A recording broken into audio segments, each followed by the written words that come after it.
Item. SCP-435. Object Class. Keter.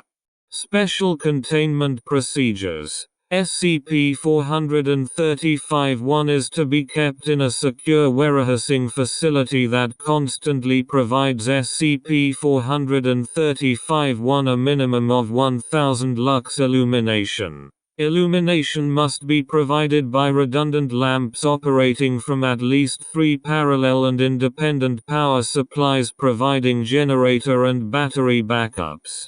Tests for integrity of the lighting system shall be conducted on a daily basis. In addition, 2 mobile units capable of transporting SCP-435-1 shall remain on standby in the event of Contingency 435-XK-alpha. No other special protective procedures are required to examine or test SCP-435-1. But research may only be conducted on SCP-435-1 with written O5 approval.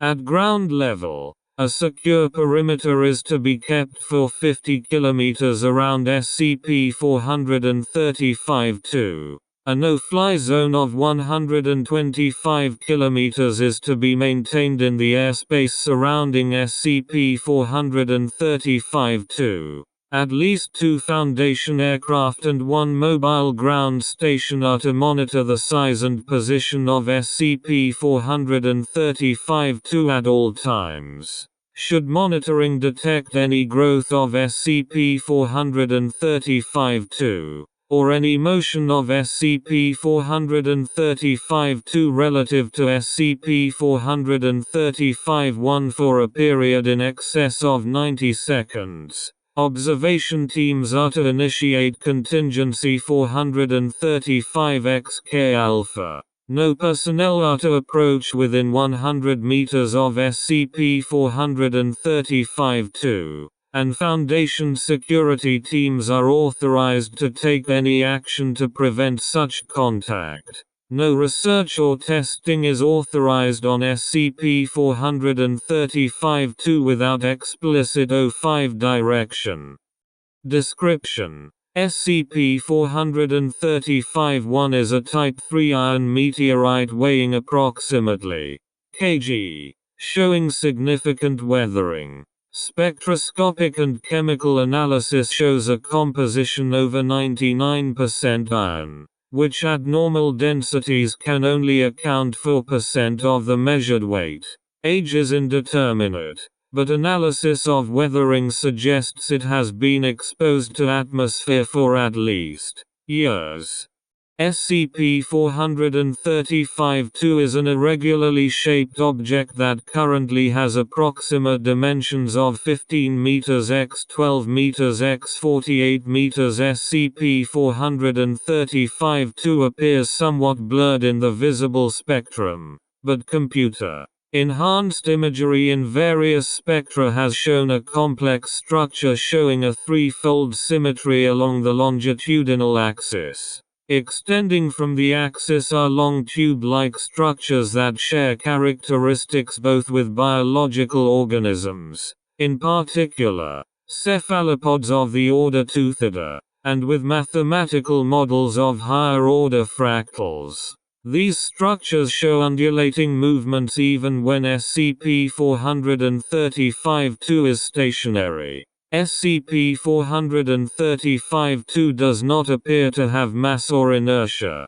and appears only to be visible due to refraction of light passing through it, and because of data expunged, resulting in Cherenkov radiation of varying intensity. Any physical object with mass that comes in contact with SCP-435-2 will suffer an instantaneous change in velocity and direction away from SCP-435-2 without any loss in energy. This is apparently caused by being reflected through a higher-order spatial dimension. If the affected mass is in a solid phase, this reflection will cause a change in topology that can result in either an inversion, turning inside out, a reflection mirroring of all or part of physical structure, aura, data expunged, and high levels of gamma radiation.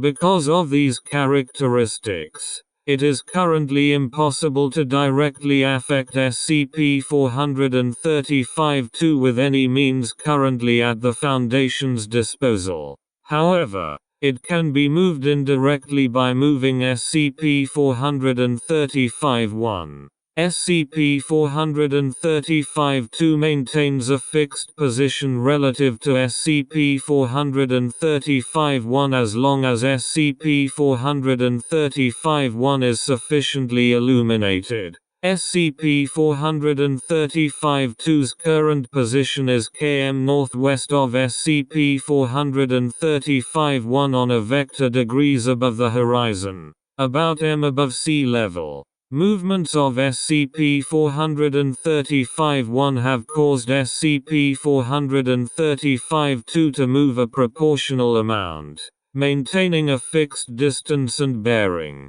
If SCP-435-1 ceases to be sufficiently illuminated for a period of time exceeding 8.3 s, the behavior of SCP-435-2 will change. SCP-435-2 will enter an active state and begin random erratic movements orbiting the location of SCP-435-1. Average distance from SCP-435-1 will increase, and the apparent volume of SCP-435-2 will also increase. The rate of increase in both distance and size appears to undergo a geometric progression over time, and neither has been observed to decrease.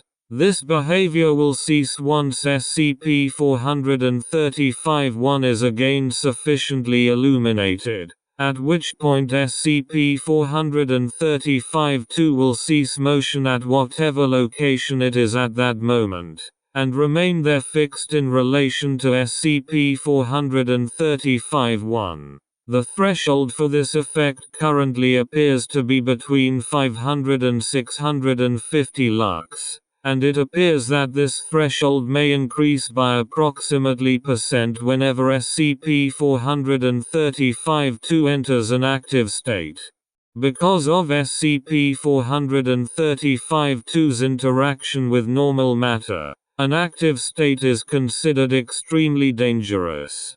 Passing through large volumes of air at speeds in excess of 500 ms dramatically increases levels of radiation, and if SCP-435-2 intersects water or any land mass, data expunged. Any active state lasting longer than 90 seconds constitutes a potential XK-class end-of-the-world scenario and requires the initiation of Contingency 435 XK-alpha.